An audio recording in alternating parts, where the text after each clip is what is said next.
Hi guys, welcome to HardReset.Info channel. Today I have Nubia Focus Pro and I want to show you how see available random access memory on this device. To see that, in the first step we must activate our develop mode. To do that, open settings, scroll and choose about phone selection. Find your build number and tap sometimes to activate it. Confirm it entering your pattern.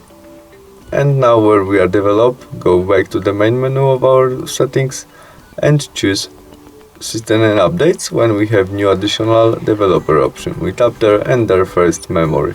Now we can read information about our available random access memory that we have 4.5 gigabytes. That's all. Thanks for watching. Bye.